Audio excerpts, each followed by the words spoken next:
Hi hello friends, welcome to Haji's kitchen and beauty tips. இன்றைக்கி நம்ம கிச்சனில் ரொம்ப டேஸ்டியான ஒரு நண்டு கிரேவி ரெசிபி தாங்க. இந்த மாதிரி ஒரு தடவை ட்ரை பண்ணி பாருங்கள். நண்டே பிடிக்காதுன்னு சொல்கிறவங்க கூட விரும்பி சாப்பிடுவாங்க. அதுவும் கடல் நண்டில் இந்த கிரேவி செஞ்சால் ரொம்ப டேஸ்ட்டாக இருக்குங்க. இந்த ரெசிபியை எப்படி செய்கிறதுன்னு பார்த்துடலாம் வாங்க.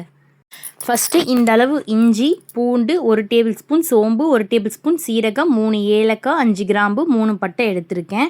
கூடவே 150 கிராம் சின்ன வெங்காயம் எடுத்திருக்கேன்.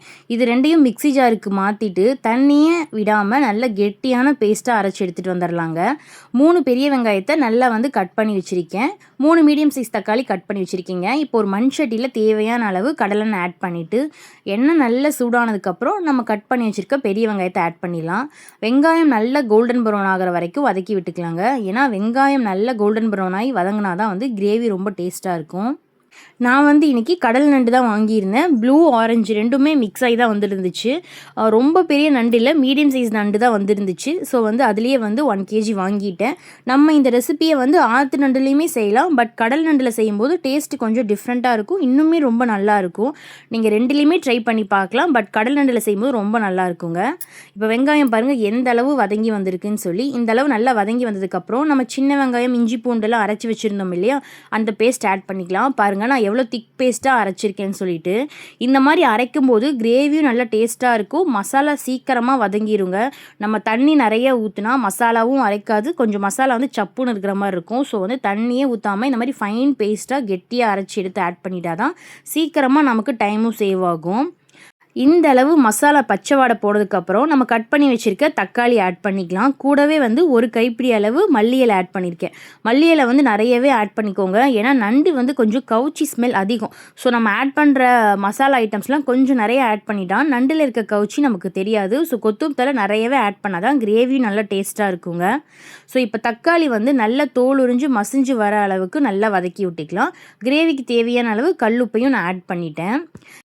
மசாலா மிளகாத்தூள் 1 டேபிள் ஸ்பூன், மல்லித்தூள் 1 டேபிள் ஸ்பூன் எடுத்து வச்சுருக்கேன். மிளகாத்தூள் 1/4 டீஸ்பூன் எடுத்து வச்சுருக்கேன். சின்ன டீஸ்பூனில் 1/4 டீஸ்பூன் எடுத்து வச்சுருக்கேன். தக்காளி இந்த அளவு நல்லா மசிஞ்சு வந்ததுக்கப்புறம் நம்ம எடுத்து வச்ச மசாலாவையும் ஆட் பண்ணிவிட்டு இதுவும் நல்லா பச்சை வாசம் போகிற அளவு வதக்கி விட்டுக்கலாங்க. நான் மிளகாத்தூள் 1 டேபிள் ஸ்பூன் போட்டிருக்கேன். இதுவே நல்ல காரமாக தான் இருக்கும். ஸோ உங்களுக்கு காரம் எக்ஸ்ட்ரா வேணும்னா நீங்கள் பெப்பர் ஆட் பண்ணிக்கோங்க. பெப்பர் ஆட் பண்ணால் இன்னும் டேஸ்ட் நல்லாயிருக்கும்.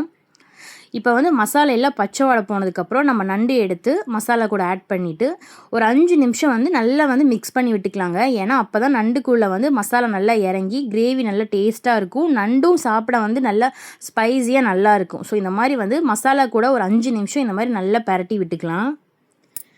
பாருங்கள் இந்த அளவு நல்லா மிக்ஸ் பண்ணி விட்டதுக்கப்புறம் நம்ம நண்டுக்கு வேக தேவையான அளவு தண்ணி ஆட் பண்ணிவிட்டு மூடி போட்டு ஒரு 20 to 25 நிமிஷம் விட்டால் போதுங்க. நண்டு நல்லா உள்ளே இருக்க அந்த மீட் எல்லாம் நல்லா சாஃப்டாக குக் ஆகிடுங்க. ஸோ ஒரு 20 மினிட்ஸ் இந்த மாதிரி லிட் போட்டு மூடி விட்டுருங்க.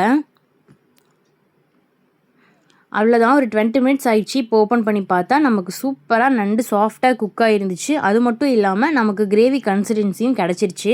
நிறைய பேர் சுக்கா மாதிரியே செஞ்சு சாப்பிடுவீங்க. ஸோ இதேவே நல்ல லோ ஃப்ளேமில் வச்சோன்னு வச்சுக்கோங்களேன், தண்ணியெலாம் நல்லா சுண்டி அந்த இருக்கிற மசாலாலாம் நண்டு மேலேயே நல்லா அப்ளை ஆகி சுக்கா மாதிரி ரெடி ஆயிரும். ரொம்ப சூப்பராக இருக்குங்க. நண்டு பிடிக்காதுன்னு சொல்கிறவங்க கூட விரும்பி சாப்பிடுவாங்க. நான் இன்றைக்கி கிரேவி செய்கிறதுனால கிரேவி கன்சிஸ்டன்சி ஆனதுக்கப்புறம் கேஸ் ஸ்டவ் ஆஃப் பண்ணிட்டேன். ரொம்ப சூப்பராக இருந்துச்சுங்க. என் ஹஸ்பண்டும் சாப்பிட்டு ரொம்ப நல்லா இருக்குது, நெக்ஸ்ட் வீக்கில் இதே மாதிரி இன்னொரு தடவை செஞ்சு தான் சொல்லியிருந்தாங்க. அந்தளவு டேஸ்ட்டாக இருந்துச்சு. அதனால தான் நான் இந்த ரெசிபியை ஷேர் பண்ணேன். கண்டிப்பாக நீங்கள் ட்ரை பண்ணிவிட்டு எப்படி இருக்குன்னு மறக்காமல் கமெண்ட் பண்ணுங்கள். இந்த மாதிரி ரெசிபி வீடியோஸ் மட்டும் இல்லாமல் ஸ்கின் கேர் ப்ராடக்ட்ஸோட ரிவ்யூஸு, பேபி வெயிட் கெயின் வீடியோஸ்க்கெல்லாம் நம்ம சேனலை சப்ஸ்கிரைப் பண்ணிக்கோங்க. கூட இருக்க பெல் சிம்பிளையும் கிளிக் பண்ணிக்கோங்க. அப்போ தான் நம்ம போடுற வீடியோஸ் எல்லாமே நோட்டிஃபிகேஷனில் காமிக்கும். தேங்க்ஸ் ஃபார் வாட்சிங்.